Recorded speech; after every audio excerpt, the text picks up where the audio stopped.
historia de una ilusión.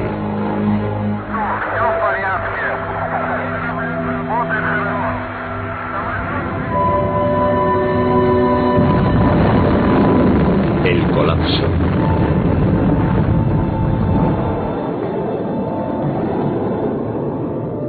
Baikonur, 4 de octubre de 1957. La Unión Soviética pone en órbita el primer satélite alrededor de la Tierra. Le llamaron Sputnik.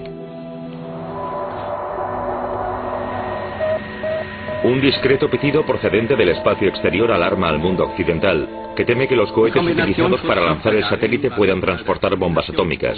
1961, la siguiente señal de alarma. Yuri Gagarin se convierte en el primer hombre en ir al espacio. Para Nikita Khrushchev, eso demuestra la superioridad del comunismo. Khrushchev creía en el comunismo de la misma forma en la que los cristianos creen en el cielo. Decía que podíamos construir una sociedad muy efectiva. Nikita Khrushchev nació en 1894 en Ucrania, en el seno de una familia campesina pobre. Sus abuelos eran siervos. Un maquinista que se une al Partido Comunista en 1918. Tras sus estudios en la Academia del Partido, su carrera avanza rápidamente bajo el mando de Stalin. Como secretario del partido en Moscú, Khrushchev se dio a conocer supervisando la construcción del sistema de metro, que se completó en un tiempo récord. Participa en el terror de Stalin y se une al corazón del poder, el Politburó del Partido Comunista de la Unión Soviética, el PQS, en 1939. Como comisario político del partido con el rango de general, juega un papel importante en la batalla de Stalingrado durante la Segunda Guerra Mundial. Cuando en marzo de 1953 muere Stalin, Khrushchev, miembro de todos los órganos del partido, gana la batalla por su sucesión. Khrushchev no era el prototipo del ciudadano ruso. Si quieres ser un líder como Mao o Stalin, no debes hablar.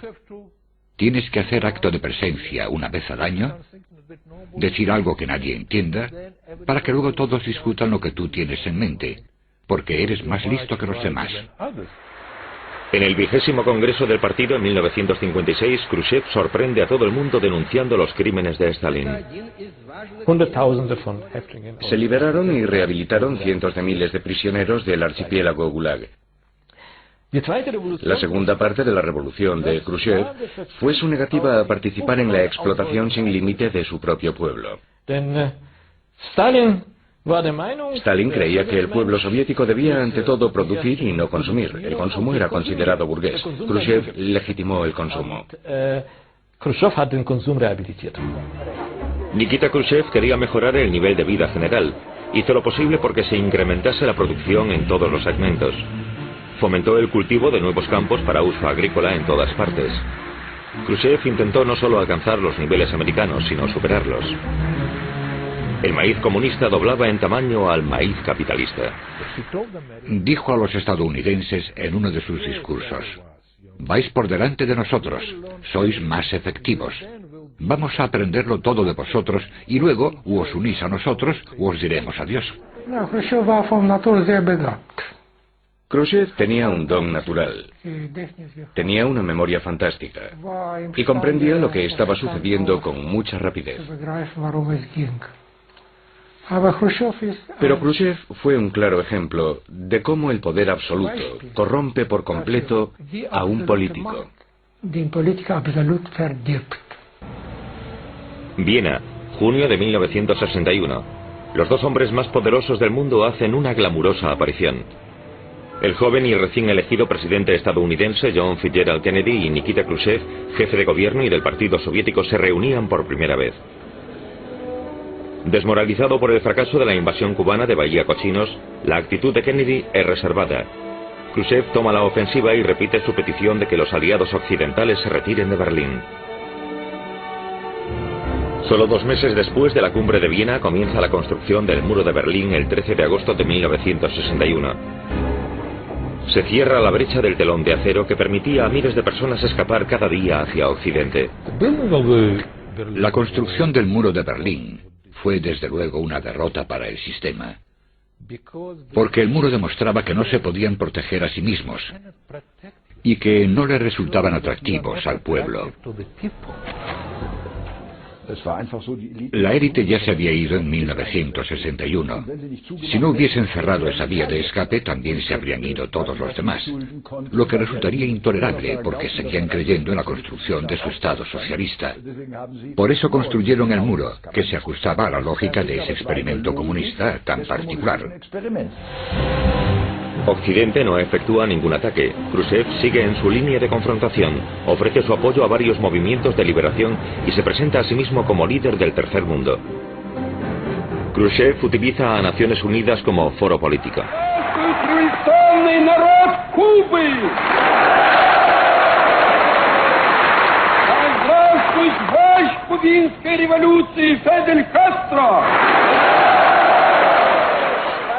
La política de boicot estadounidense conduce a Cuba al rincón comunista. Khrushchev is good friend, good Cuban friend. Your leaders speak about aggression to Cuba. Khrushchev speak about defending Cuba. You to take our airplane. Khrushchev plane is our plane. Khrushchev is plane. Khrushchev quería ser respetado como un igual y presionó a todos los presidentes norteamericanos. El presidente Eisenhower, el presidente Kennedy. Fue una de las razones de la crisis de los misiles en Cuba. Quiero ser un igual. Y los norteamericanos no querían hacerlo voluntariamente. Por lo tanto, lo hicieron bajo la presión de Khrushchev. En octubre de 1962, aviones espía americanos fotografiaron bases de misiles en Cuba. Kennedy impone un bloqueo naval. La crisis se intensifica. Ambas partes se preparan para una guerra nuclear. El mundo está al borde de la aniquilación. En el último instante, Kennedy y Khrushchev logran llegar a un acuerdo secreto. Los barcos soviéticos cargados con misiles invierten el rumbo. A cambio, Estados Unidos accede a retirar sus misiles nucleares de la frontera turco-soviética en un plazo de 6 meses. El peligroso silencio entre los dos líderes se salva gracias a la instalación de una línea de Telex, el famoso teléfono rojo. Las figuras más poderosas del mundo se dedicaban una vez más a juegos pacíficos. Aquí vemos a Nikita Khrushchev jugando al bádminton con el secretario de Estado estadounidense Dean Rusk. Pero la carrera económica con Occidente había fracasado. Khrushchev reconoce que una economía controlada centralmente es demasiado difícil de manejar. Sus ambiciosos proyectos políticos no tuvieron éxito. Tras una sucesión de fracasos en la agricultura, Khrushchev se ve obligado a comprar trigo al enemigo capitalista. Perdió prestigio. No quiero decir que Khrushchev perdiese prestigio personalmente, pero la Unión Soviética sí. Muchos miembros del partido de la denominada democracia del pueblo sentían lo mismo. Y creo que esa fue una de las razones por las que fue destituido. Entonces fue cuando comenzaron las reformas. Quería la descentralización y proporcionarles la mayor parte del poder a los dirigentes y reducir sus relaciones con el Estado solo mediante el pago de impuestos. Podría haber sido un primer paso hacia la economía de mercado. ¿Ingenieros? ¿Fábricas en la Unión Soviética? Imposible. Esa idea de un plan centralizado, donde se suponía que debíamos planear las cosas hasta el último detalle, era completamente absurda. Esperábamos convertirnos en autónomos, y eso no era posible. Y como añadido, la incompetencia de los oficiales del partido. Llegado a ese punto necesitábamos expertos. Intentar hacer planes cuando las cifras básicas ascendían a decenas de miles de millones. ¿Cómo podría alguien hacer eso?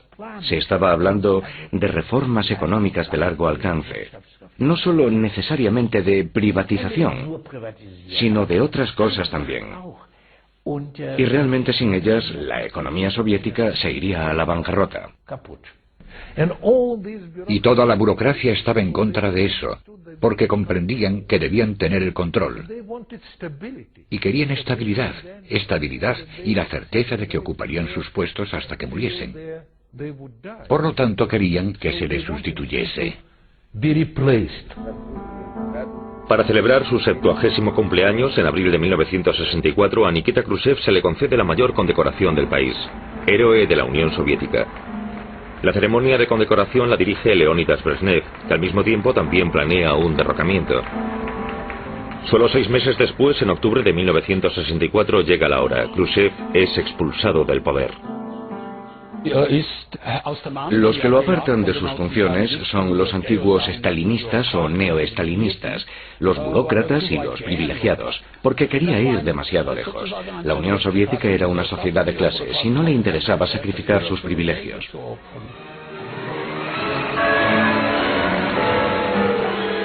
Leonidas Ilich Brezhnev es el nuevo y poderoso líder. Nacido en 1906 en Ucrania, hijo de un trabajador de la siderurgia, toma el clásico rumbo de convertirse en un oficial del partido. Después del derrocamiento de Khrushchev, es nombrado secretario general del Partido Comunista. Brezhnev redime a Stalin y garantiza puestos y privilegios. Su poder se basa en la máquina del partido y en el ejército. Restituye y extiende la presencia militar soviética en África y en Asia. En Vietnam, Brezhnev ofrece su apoyo al Vietcong comunista contra la invasión de las tropas estadounidenses. La guerra de Vietnam. El constante bombardeo estadounidense y la elevada cifra de víctimas civiles vietnamitas provocan protestas en todo el mundo. Ho Chi Minh, Che Guevara y Fidel Castro se convierten en símbolos de la protesta estudiantil contra la guerra de Vietnam y el sistema capitalista. Empiezan a leer a Marx y a Engels y a creer en un futuro socialista. Mostraban simpatía con la causa del tercer mundo, pero la mayoría lo que anhelaba era cambio, movimiento, nuevas experiencias, nuevos horizontes intelectuales, y por ese motivo no se referían al marxismo, sino al marxismo de la primera época, a la concepción romántica de Marx.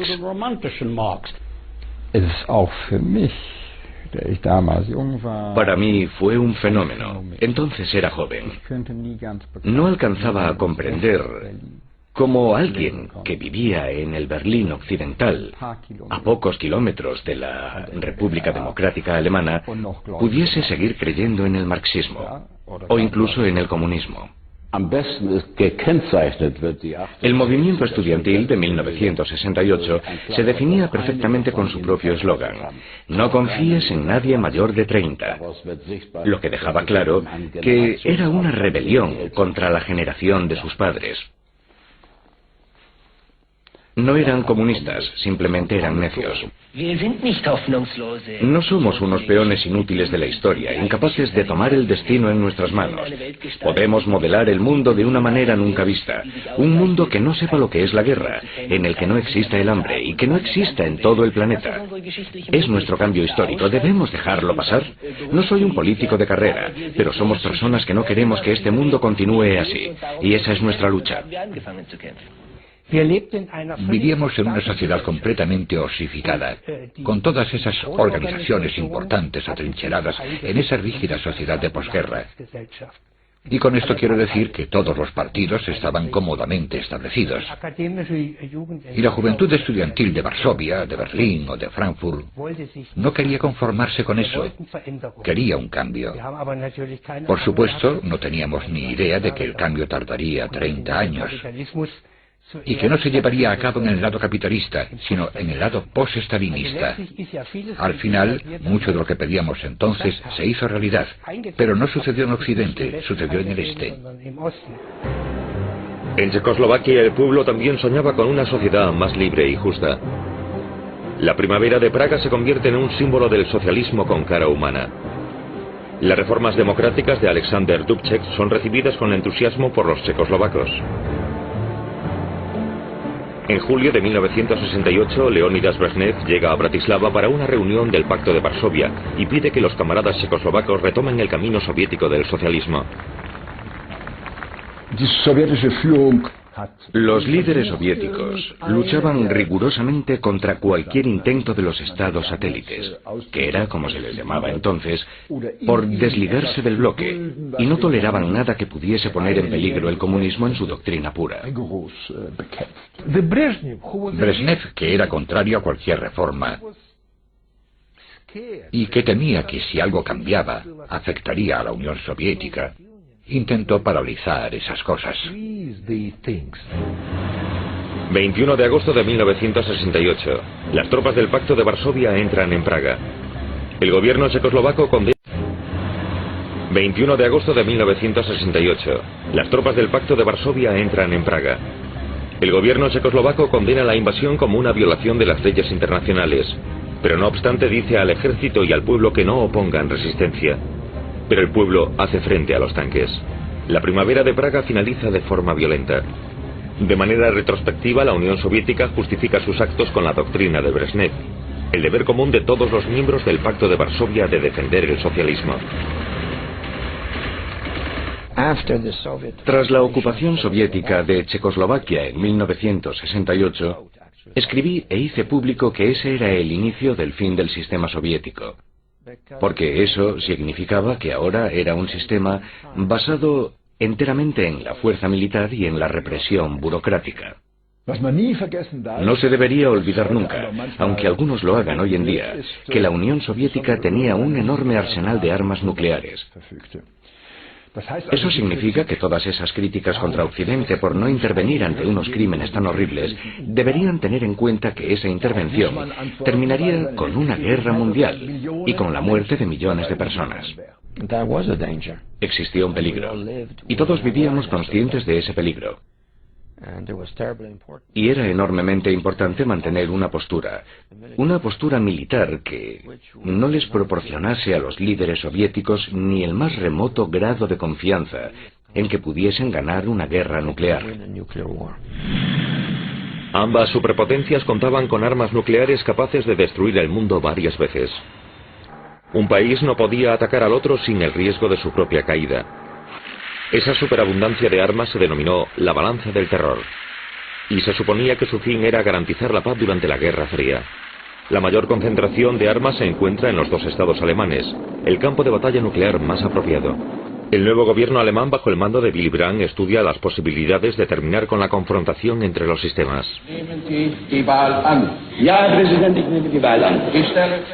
El comunismo se basa en dos pilares.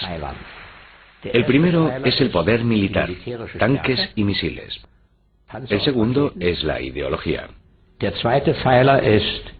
Son los medios para evitar que todo se derrumbe. Por lo tanto, si se quiere hacer algo respecto al sistema soviético, hay que asegurarse de que el primer pilar no es o ya no será peligroso. Es decir, reducción de armas, restricción y eliminación de armas para reducir o eliminar el factor amenaza.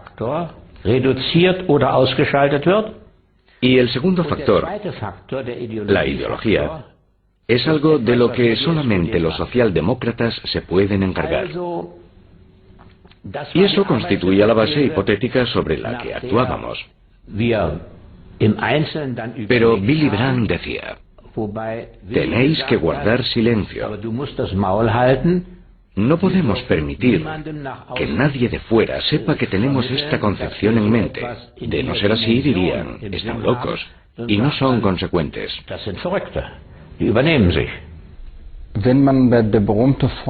Si tomamos la famosa fórmula de Egon Bahr, el cambio a través de un acercamiento, ello también significa o implica la posibilidad de cierta convergencia. En otras palabras, una primavera de Praga exitosa. El socialismo se volvería más humano, y el capitalismo también se volvería más humano. Y creo que esta concepción animó a personas como Gorbachev, porque también creían en ello a su manera. Esto quiere decir que la Ostpolitik, en cuanto a todas sus ilusiones, fue provechosa y aumentó las ilusiones útiles de Gorbachev. La Ostpolitik también significa reconciliarse a un nivel personal, algo que se demostró abiertamente en el verano de 1971. Leonidas Brezhnev y Willy Brandt se mostraron al mundo en un relajado viaje en barco por el Mar Negro. Ambas partes perseguían intereses diferentes. La Unión Soviética buscaba la ratificación de las fronteras de la posguerra. El negociador alemán Egon Bahr quería concesiones humanitarias, sobre todo para el pueblo de la RDA. Se firman los Tratados del Este, un exitoso equilibrio de intereses, incluso más allá de las fronteras ideológicas. Después de sus charlas con Brezhnev, Brandt comprendió que en términos de ideología, básicamente eran cínicos. Ya no eran creyentes auténticos. Pero, por supuesto, utilizaban su ideología como un instrumento de poder, un instrumento de dominación, un instrumento de disciplina. En China, Mao Zedong hace cumplir su culto personal. La ambición de Mao convierte a China en el rival principal de la Unión Soviética dentro del bloque socialista. Ambas partes se acusan mutuamente de traicionar al comunismo. En el río Ussuri, en la frontera chino-soviética, los dos hermanos socialistas se apuntan mutuamente con las armas. Mao y los chinos pensaban que eran más grandes y que su sangre revolucionaria fresca les permitiría ser los líderes del mundo comunista. Y repito que el comunismo en aquella época no era más que una etiqueta. Era una lucha por ser el líder del tercer mundo. Mientras la política exterior de Mao se afana por conseguir el papel dominante en el tercer mundo, el Partido Comunista Chino le desafía. Él moviliza al pueblo contra los funcionarios del Partido Comunista. Su reforma económica fracasa.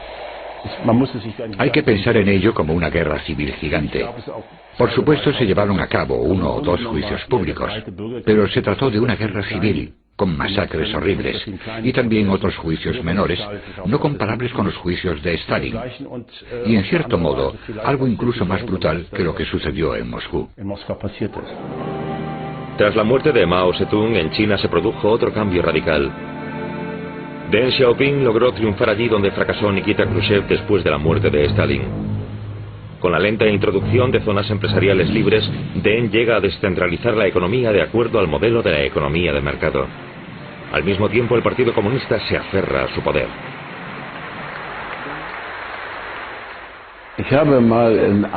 Una vez le dije a Deng Xiaoping, medio en serio, medio en broma, os llamáis a vosotros mismos Partido Comunista, pero en realidad sois un partido basado en Confucio.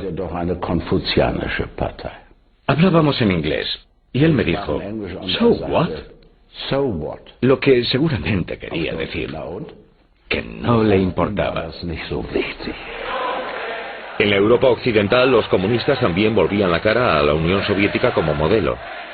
El Partido Comunista Italiano, bajo Enrico Berlinguer, se muestra particularmente firme a la hora de mantener su compromiso con la democracia parlamentaria. En algunas sociedades europeas, los comunistas se dieron cuenta con naturalidad de que no tendrían éxito si se les veía como simples compañeros de viaje o accesorios de Moscú. Y por ello intentaron encontrar una dirección nacional que en una sociedad europea occidental debía ser diferente a la del Imperio Soviético.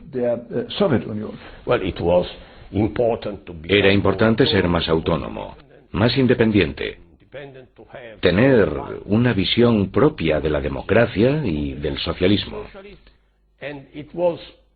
Y eso constituía un rechazo implícito de los dogmas de la Unión Soviética y del denominado socialismo verdadero. Los comunistas franceses, bajo la dirección de Georges Marchais, continúan su adhesión a la dictadura del proletariado. Resultado, el Partido Comunista francés se vuelve inconsecuente. Estábamos convencidos de que la única consecuencia, la posible consecuencia de desligarnos de la Unión Soviética era unirnos a la socialdemocracia. Helsinki, agosto de 1975. La Conferencia sobre la Seguridad y Cooperación en Europa, conocida por las siglas CSCE. Esta conferencia cambiaría el mundo. Brezhnev había alcanzado un objetivo clave post-1945 en la política exterior soviética. Todos los Estados miembros de la OTAN reconocen sus fronteras de la posguerra por un precio que no le parece demasiado alto. Una de las intenciones de la Ostpolitik y de la Entente, y ciertamente no la menos significativa, era crear en el este y para el este un espacio para respirar y un poco de libertad para debatir. Eso se llevó a cabo con el Acta Final de Helsinki.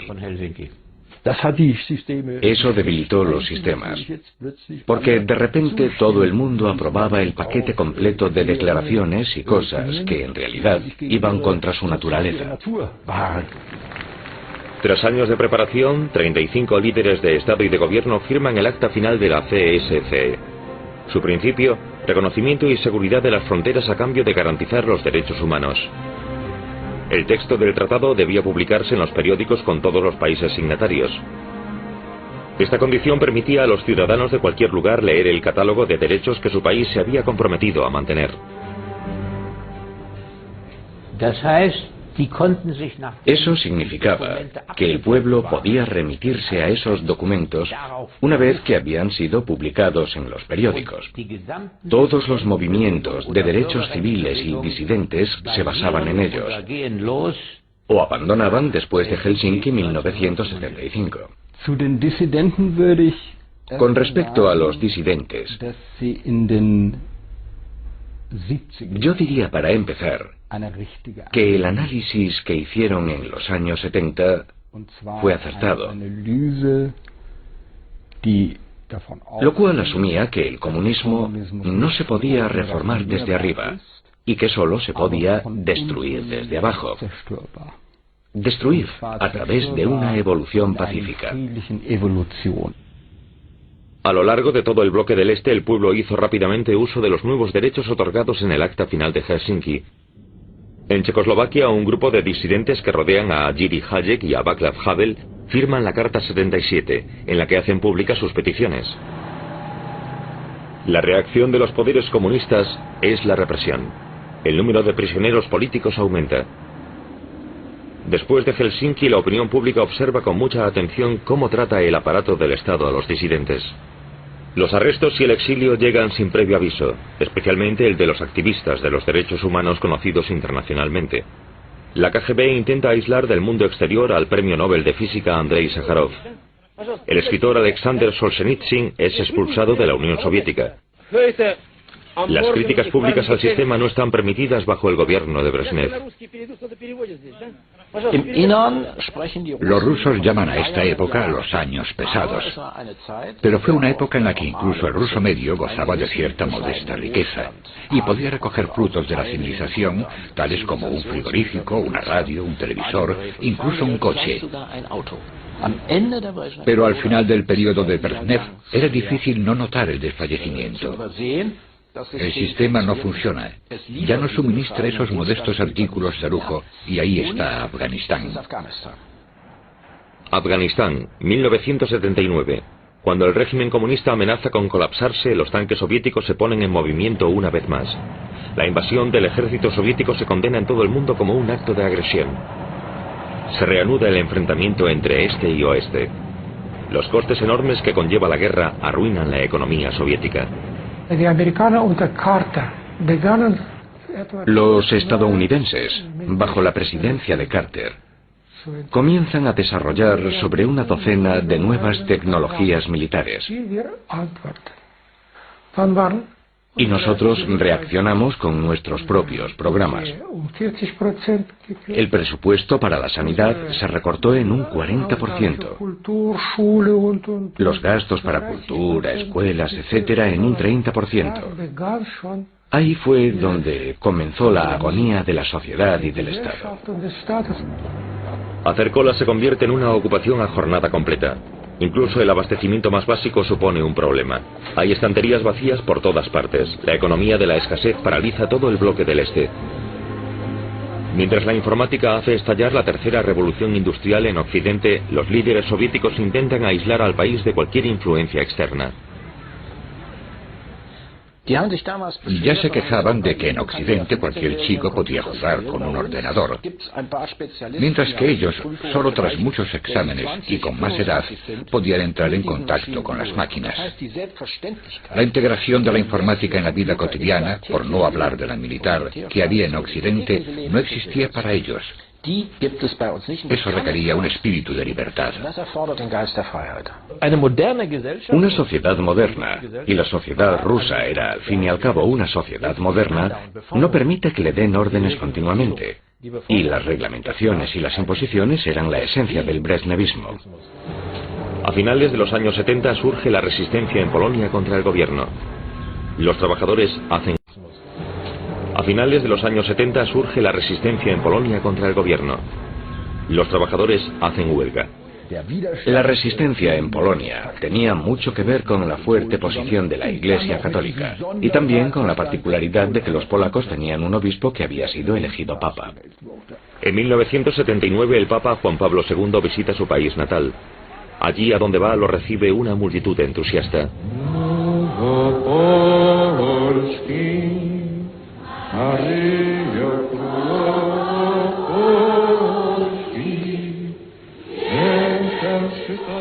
Ohne polnische Papst, kein Gorbatschow.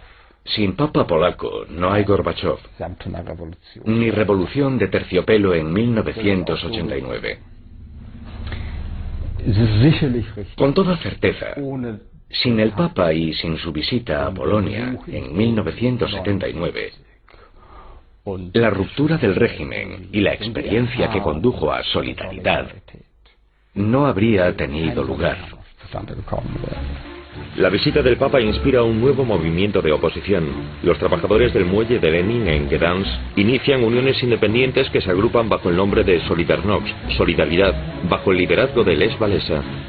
Las diferentes voces de los grupos disidentes reclaman los derechos garantizados en Helsinki, convirtiéndose en un movimiento de masas que lucha por la autodeterminación. Sin Solidaridad no tendríamos a Gorbachev, ya que la premisa de la política europea de Gorbachev era: no se puede seguir así en Europa del Este, tenemos que cambiar algo de base en Europa del Este. Mikhail Gorbachev se convierte en miembro del Politburó del Partido Comunista de la Unión Soviética. Aún no había cumplido los 50 años. 1982, el desfile conmemorando el 65 aniversario de la Revolución. Gorbachev es con mucho el más joven entre los, por otra parte, grises funcionarios. Marcado por los años y una grave enfermedad, el líder del Estado y secretario general del PQS, Leonidas Brezhnev, muere poco después. En los siguientes 3 años, sus 2 sucesores también mueren, Yuri Andropov y Konstantin Chernenko.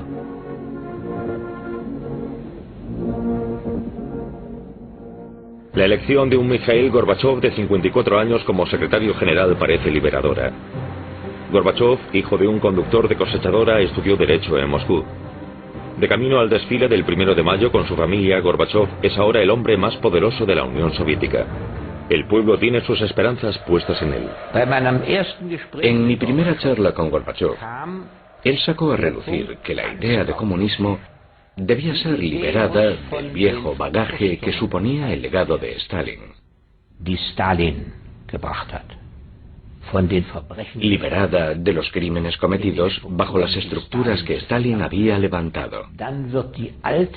Por lo tanto, las ideas de Lenin volvían a parecer muy atractivas. No hay duda de que Gorbachev quería resucitar el comunismo ideal de la manera en que Lenin lo había planeado originalmente.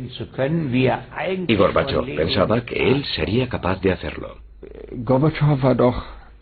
En lo más profundo, Gorbachev era un hombre de la primavera de Praga.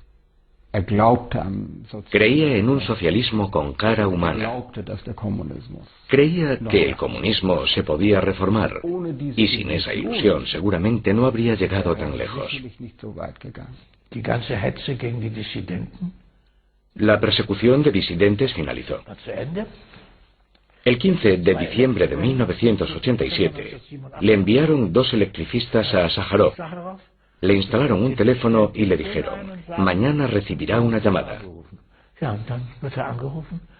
Y recibió una llamada, la de Gorbachev, para decirle: quiero disculparme por el liderazgo anterior y puede volver a Moscú mañana. Con la liberación de Sájarov y de otros prisioneros políticos, Gorbachev ganó muchos puntos tanto dentro como fuera del país. Los campos para prisioneros políticos se cerraron. Algunos, como el Perm 36, se convirtieron en museo. El estilo político también cambia. Gorbachev busca el contacto directo con la gente. Hace campaña política en las calles. Creo que no existe ninguna transformación de sistema en toda la historia de la humanidad comparada a la de la Unión Soviética. Con sus 240 millones de habitantes en aquella época, era uno de los países más grandes del mundo. A mediados de los años 80, Gorbachov se enfrenta al desafío de cambiar tanto el sistema económico como el político, al desafío de introducir elecciones libres. Febrero de 1986, el 27º Congreso del Partido Comunista de la Unión Soviética. Gorbachov hace una aparición espectacular. Glasnost y Perestroika eran su eslogan. Transparencia y cambio. Los diputados del partido están embelesados. En el aire hay un sentimiento de optimismo.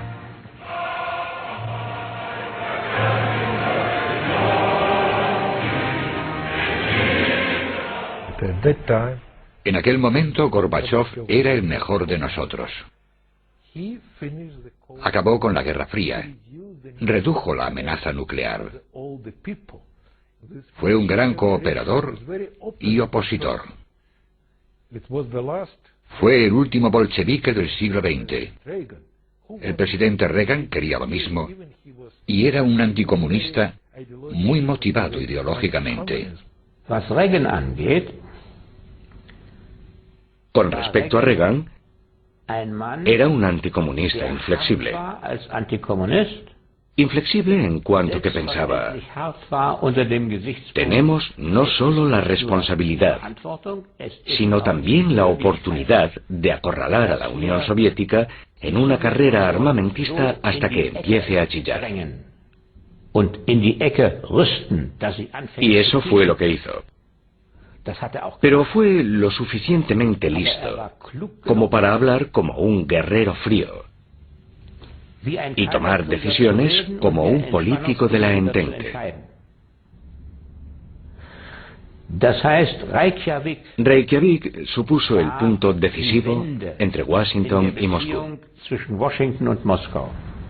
Con entusiasmo y rapidez, Gorbachov avanza en su política exterior. En 1986 se produce un encuentro decisivo con el presidente de los Estados Unidos, Ronald Reagan, en Reykjavik. Uno de los principales problemas del gobierno soviético es la presión feroz de los Estados Unidos para que se modernice. Tras años de carrera armamentística comienza a hablarse en serio de una reducción de armas. Reykjavik es solo el comienzo del amplio recorrido diplomático de Gorbachov. Es un virtuoso de la escena internacional, sobre todo de Naciones Unidas. Con sus propuestas para la reducción de armas fuerza la decisión del presidente de los Estados Unidos. Pero Mikhail Gorbachov también se encuentra bajo presión. Debe sanear el presupuesto de su gobierno eliminando unas armas decisivas y los gastos bélicos. Sí, Afganistán. Desde 1979, las tropas soviéticas estaban involucradas en una guerra injustificada y agresiva al ocupar Afganistán. Las palabras de Gorbachov todavía resuenan hoy en día. Afganistán es una herida abierta. Lo que el secretario general estaba diciendo era lo siguiente: lo que hicieron mis predecesores traicionó al pueblo soviético y al comunismo y condujo a una derrota terrible. Gorbachov dijo en 1988, Afganistán se ha terminado, las tropas vuelven a casa. Las imágenes del regreso de las tropas impulsó la reputación de Gorbachov dentro y fuera del país.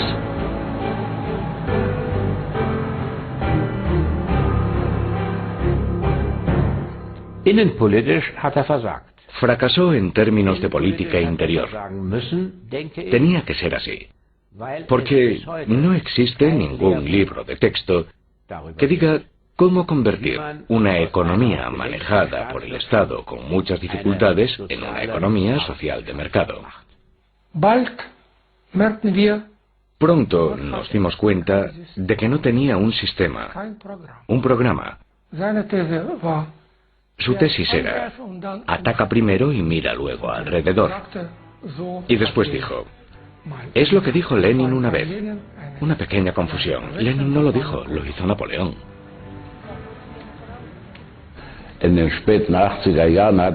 A finales de los 80, Gorbachov me invitó a que hablásemos. Le dije que debía tener cuidado con su política monetaria y con el incremento del volumen del dinero. Le cité las cifras del volumen monetario soviético de un año y del año siguiente, y él me dijo: "Ah, camarada Smith, en Moscú nunca nos hemos ocupado de esas cosas", lo que era un auténtico disparate. Me di cuenta enseguida de que simplemente era incapaz de comprender ciertos problemas. Creo que sus intenciones eran buenas, pero que no fue un reformista fuerte y firme, como por ejemplo Deng Xiaoping. La manera en la que suprimió la economía de mando sin preocupación alguna arruinó nuestra economía de una vez por todas. Vendió nuestras reservas de oro. Al final de su administración estábamos prácticamente sin reservas de oro. El ocupante del Kremlin se encuentra cada vez bajo más presión. La gente protestaba en las calles. Algunos pedían una ejecución todavía más rápida de las reformas, otros el regreso al viejo orden. Los mineros hacían huelga reclamando sus sueldos, pero también sus derechos democráticos. Para la Unión Soviética, para Rusia, Gorbachov es una persona destructiva.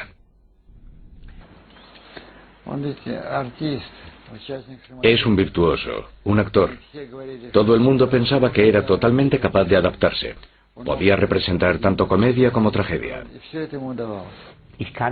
No sé decir cómo llegó Gorbachov a la conclusión de que Lenin también debía ser abolido. Gorbachov, como cualquiera formado por el KGB, creía lo que decían los informes del KGB. Todos tenían una personalidad soviética sonriente, todos creían en el ideal soviético y las naciones no eran más que simples detalles. Y él lo creía realmente. Pero cuando tomó la democracia en serio afirmó: necesitamos la democracia como el aire que respiramos. Eso lo leí yo en Moscú, en los primeros años de Gorbachov.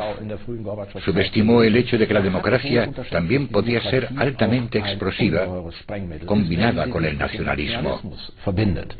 Necesitamos la democracia como el aire que respiramos. Le dije a Billy: escucha, el viejo conflicto se ha terminado. Ya no era la dictadura del proletariado, sino la democracia como el aire que respiramos. Es decir, que el líder de los comunistas aceptaba el acuerdo de base de la socialdemocracia. Eso también implicaba perder poder. Y Billy replicó: cállate, no queremos causarle más problemas al chico de los que ya tiene. En 1988, Gorbachov abandona la doctrina de Brezhnev. Eso significa que la Unión Soviética renuncia a su prerrogativa de intervenir en todos los países socialistas. Unos meses más tarde se produce la revolución de terciopelo en la mayoría de países del bloque del Este. Los gobiernos comunistas son derribados de forma no violenta en casi todas partes. Es el fin del Imperio Soviético. El 7 de octubre de 1989 la RDA celebra el 40º aniversario de su creación. El invitado de honor, el jefe del partido soviético Mikhail Gorbachov. Los líderes de la RDA se aferran a los antiguos rituales.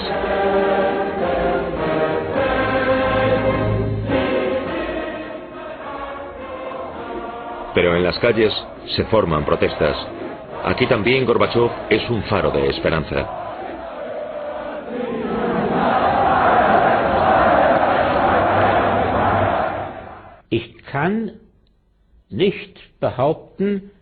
No puedo decir que sintiese algo diferente al resto del país o al resto del mundo. En aquella famosa tarde del 9 de noviembre de 1989, me fui a casa porque no sucedía nada en el Parlamento alemán. Una agenda aburrida. Y me sorprendí cuando encendí la televisión y vi a la gente bailando en el muro. Entonces sonó el teléfono. Era Billy llamando del Parlamento y preguntando: ¿sabes lo que está pasando? ¿Sí? Sorprendido, ¿verdad? Sí. ¿Esperabas algo así? No. Un mes después cae el muro de Berlín. Gorbachov no quería entregar su imperio comunista, no era un traidor. Gorbachov no quería entregar su imperio comunista, no era un traidor. Gorbachov era comunista, pero no tenía un concepto claro y efectivo de cómo reformar el comunismo. Por ello acabó siendo el rey asediado que abre sus puertas al enemigo. Una cosa hay que reconocerle. Fue diferente de Pedro el Grande, diferente de Lenin, diferente de Stalin. No era una persona despiadada. Y por ese motivo, Mikhail Gorbachov evitó millones de muertes. Deberíamos estar agradecidos, aunque no haya sido un gran hombre de Estado. Creo que nuestra actitud hacia Gorbachov fue ambigua. Por una parte, nos enfrentamos a él e intentamos que entrase en razón. Y por otra parte, seguíamos creyendo en él. Pagamos un gran precio por ello, sobre todo nuestra patria. Por supuesto que no fue un gran hombre de Estado. No se puede decir que fuese un gran hombre de Estado, ya que destruyó su propio país. Es una figura trágica. Pero si miramos a esa época, cuando las circunstancias del país lo llevaron a acercarse a una revolución, es difícil decir quién lo habría hecho de otra forma. El Estado ruso podía permanecer poderoso u omnipotente solo mientras la población se identificase con el Estado y sus valores. En cuanto la población volvió la espalda a los valores de su propio Estado, se derrumbó como un castillo de naipes. Ese fue el caso en 1917, y lo fue también en 1991. Moscú, 19 de agosto de 1991. Los tanques circulan por las calles. Miembros del servicio secreto y funcionarios del viejo comunismo intentan un golpe contra Gorbachov. Boris Yeltsin, el primer presidente ruso elegido libremente, pide al pueblo que resista. El golpe fracasa. El secretario general Gorbachov se ha salvado, pero ahora es Boris Yeltsin quien lo dirige todo. Un día después del fallido putsch, Ucrania declara su secesión de la Unión Soviética. Las demás repúblicas la siguen. La Unión Soviética se disuelve. Вот Борис Николаевич мне сейчас, когда уже мы встретились, он дал краткое изложение заседания Кабинета министров, но я его еще не читал.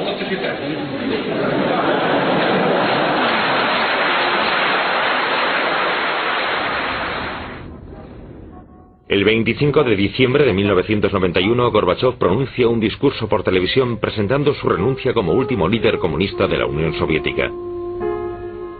El gran experimento socialista que comenzó con Lenin en 1917 ha fracasado.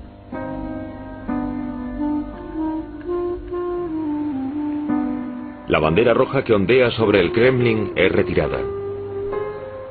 ¿Ha vencido el capitalismo para siempre o el comunismo todavía tiene futuro?